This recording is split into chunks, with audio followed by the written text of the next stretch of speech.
Data collection, another module, another chapter.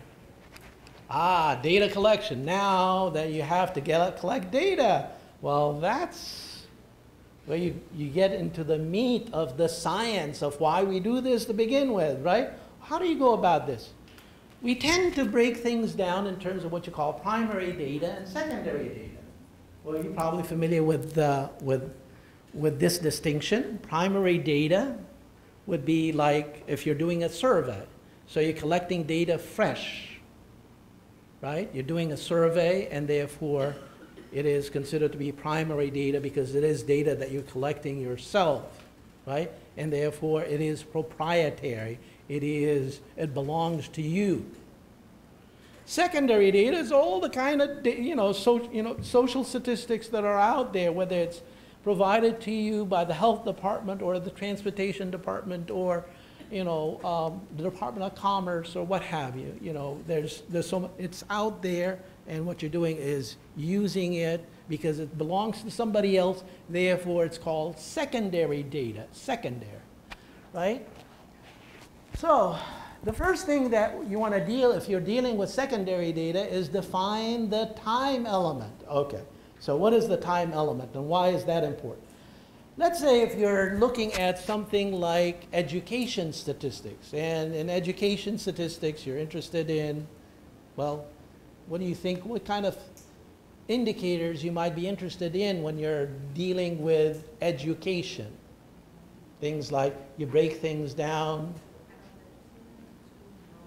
School enrollment, okay. What type of school? Primary school enrollment, secondary school enrollment, tertiary, vocational school, right? That kind of thing.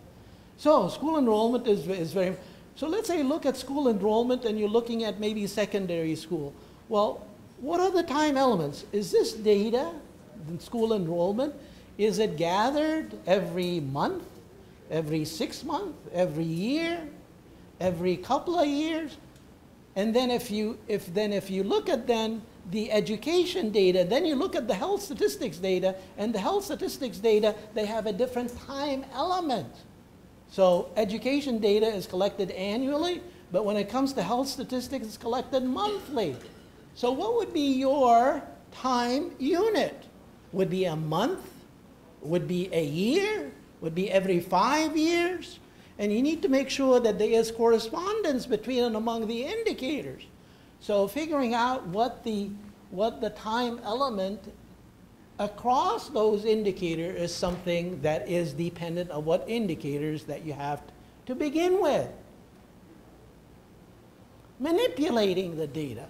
Some indicators, they give you raw numbers. Raw numbers. Let's say, going back to Stephanie's school enrollment. School enrollment, okay, well, how many students were enrolled in grade 1, grade 2, grade 3, right? And you can actually get the raw numbers. Do you think the raw numbers are good enough? No, no, no. You need to translate. You need to transform those raw numbers into, what do you think, Stephanie?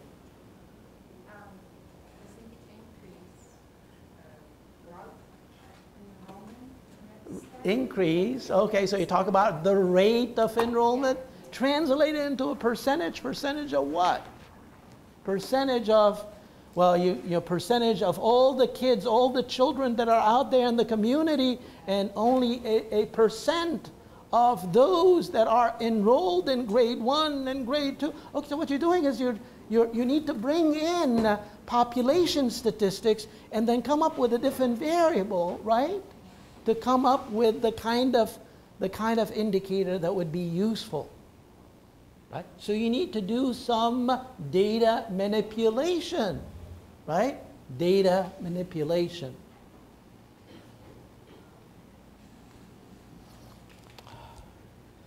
One of the things that we're always, take for example something like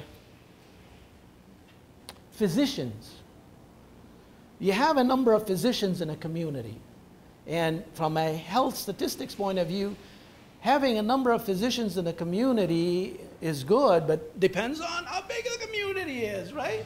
Okay, well, so you have to translate the number of physicians per 1,000. Ah, that's a data transformation.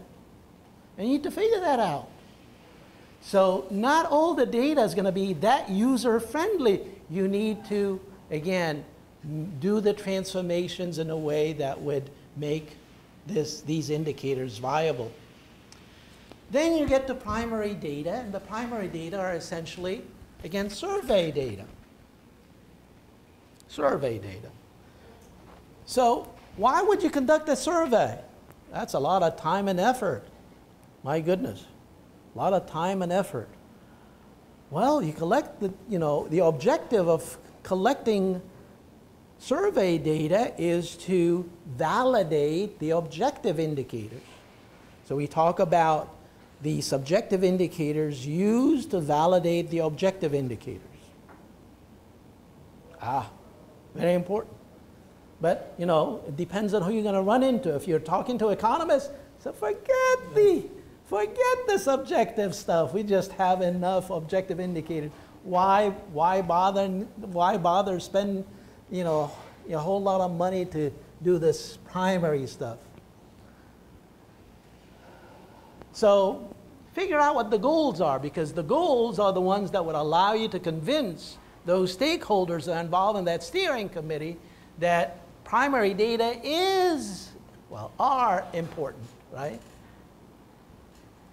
Once you figure out what those goals are, then you develop the questionnaire. What will go into that questionnaire? Well, it depends on what you're trying to do.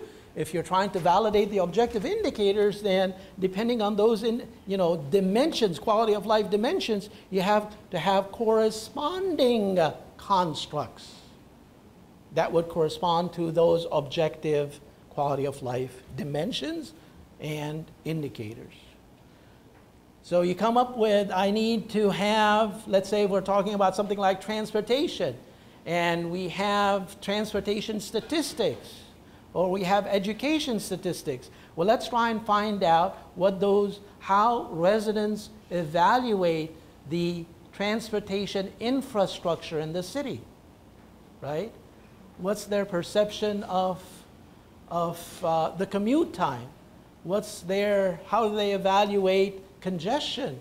How about the street signs? How about the potholes and the potholes, right? The potholes in the street.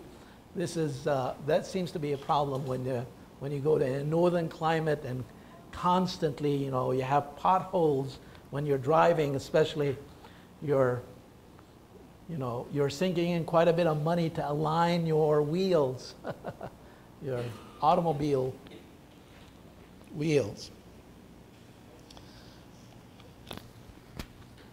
I don't see anybody laughing. I thought it was a joke.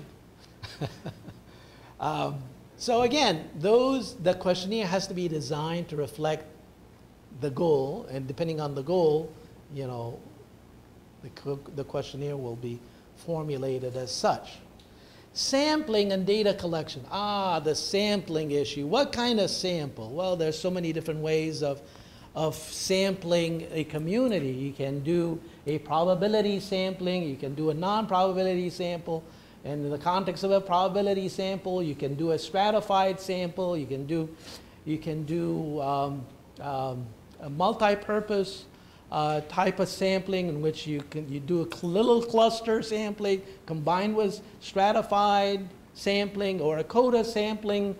So I say I want to make sure that I'm going to get a representative sample from each neighborhood. Okay, well, I need to do a cluster sample, and I will get at least 100 from this neighborhood and another 100 from this other neighborhood. So I will stratify by neighborhood. Well, there's quite a bit of thought that goes into sampling, right? And you need to make a decision that would be defensible, that would allow you to say, I can justify this decision on good scientific grounds, because ultimately the data has to reflect the population at large. And you need to demonstrate the representativeness of the data to the population at large. Validating the measures. Now that's another thing that you have to be concerned with. how do we validate measures? Let's say if we're doing something like we're getting resident satisfaction of the conditions in the community, like economic conditions, the infrastructure, and then maybe government services, business services, and we're trying to tap into their satisfaction. Well, how do you validate a measure like this?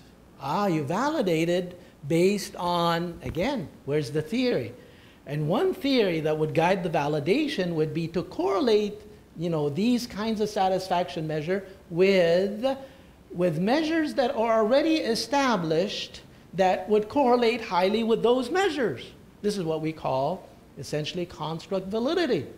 Okay, well, how do you do construct validity? What would be so if I have satisfaction measures of various conditions, let's say the infrastructure versus roads versus the crime, and whether the residents are satisfied with law enforcement efforts versus the firefighting capability of the fire department, on and on, right? The literature tells us that you'd be able to validate these measures by correlating those types of satisfaction measures with life satisfaction measures. Life satisfaction. We know that residents who have a high level of life satisfaction, or possibly if you would ask them, how do you feel about the community at large? Rate the quality of life of your community on a scale from 1 to 10. 10 is very satisfied, 1 would be very dissatisfied. Okay, so you have a global measure of community satisfaction. You can correlate those satisfaction of the various conditions and the various services with the overall measure of community satisfaction. And if you have a high correlation between the specific measures and the global measure, voila, you have validation. So you can't say, you can't just simply assume that the measures that you're working with are valid. You need to demonstrate to the scientific community that those measures are indeed valid. They have a high level of construct validity, and you have to demonstrate that. Finally, you have the weighting issue. Weighting issue. Anyone would know what that problem is? Let me give you an example. Let's say you conduct the survey and use whatever sampling procedure that you end up using, and you ended up with a lot of old folks. So many of the people that responded to the survey are 50 plus. But then you say, wait a minute, I have a lot of young people in my community, and therefore they are not being represented. So if you don't have good representation based on age categories, and you notice that, then you need to do some weighting, sample weighting. So you need to use an algorithm in a way that would address this non-representativeness issue. So you weight the sample in order to correct for the lack of enough data points for the young people. You have too much data from the old people, but not enough data from the young people. So you need to weigh the sample accordingly. And there's all kinds of statistical algorithms that are out there that would allow you to do that. 15 more minutes. Holy cow. Running out of time. Okay, well, I think I'm going to try and be as brief as possible, trying to capture the essence of Module 5 so that at least allow you a little bit of time for questions. So the last module is how do you go about disseminating and promoting the outcome What's the outcome?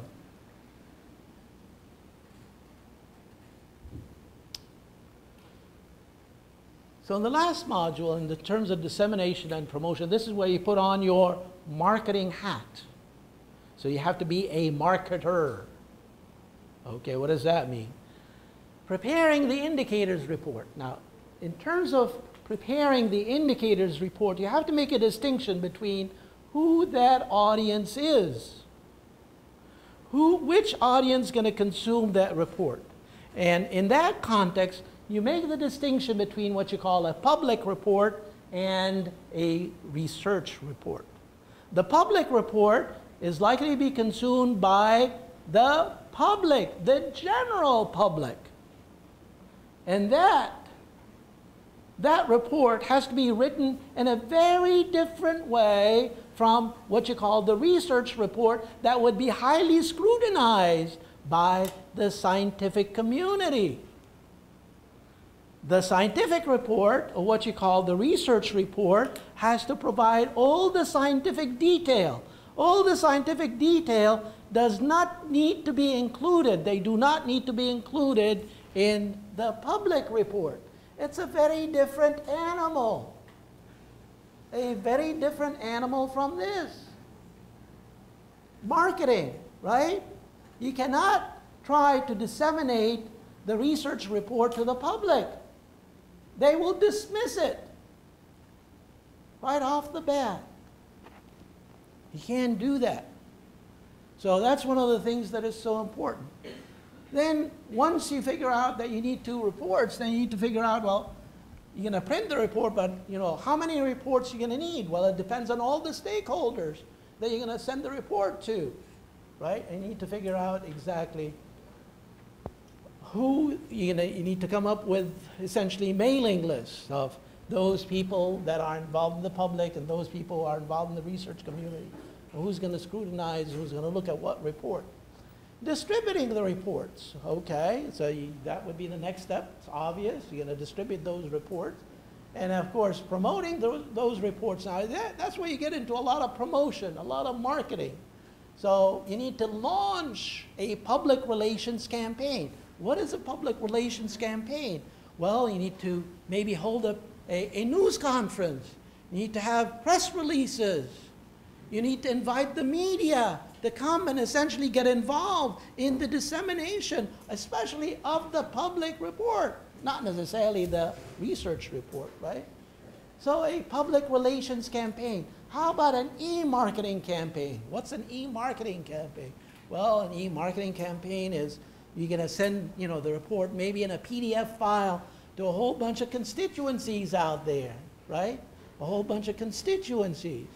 But you can do other kinds of promotion in terms of maybe you can do this social media. Maybe you can have the press release or maybe the news conference captured on tape, right? And you host it on the website.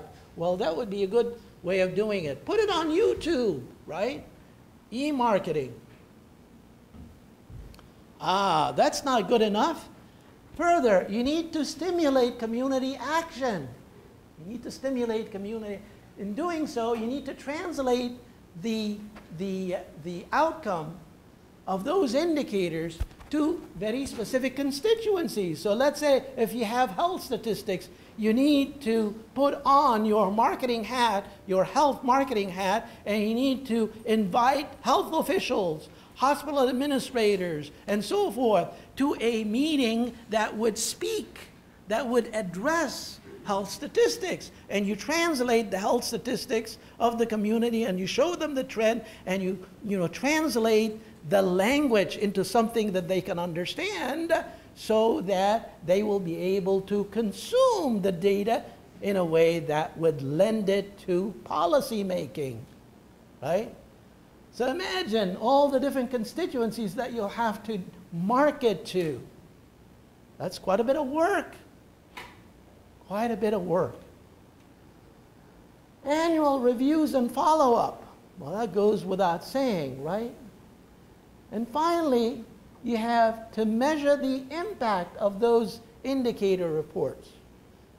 Once you have a program that would launch the dissemination of those reports, you need to figure out what's the effectiveness of all the things that you've been doing. How do you measure the effectiveness of for example, your website? You come up with a very nice website, a lot of thought, a lot of creativity that went to the website, but there's no traffic that goes into that website. You need to monitor the traffic pattern to that website, and that would be one indicator of the effectiveness of that website. So you need to come up with a whole bunch of what you call impact measures as a function of every marketing program that you have in place, and assess the effectiveness of each and every program.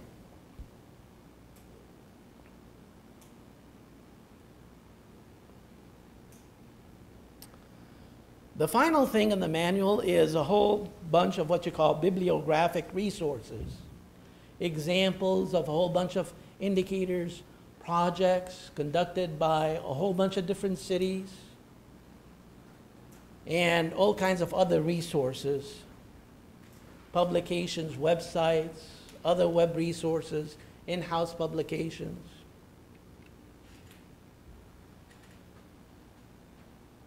And that's the end of that. So, any last minute questions? Well, not necessarily questions. If you have observations, comments, suggestions, I hope many of you would try and get yourself certified. Yes? Yeah, thank you for your meaningful presentation. You suggested physical condition, economic condition, and social conditions, and also you suggested government service and non-government service and business service. I have a question. You include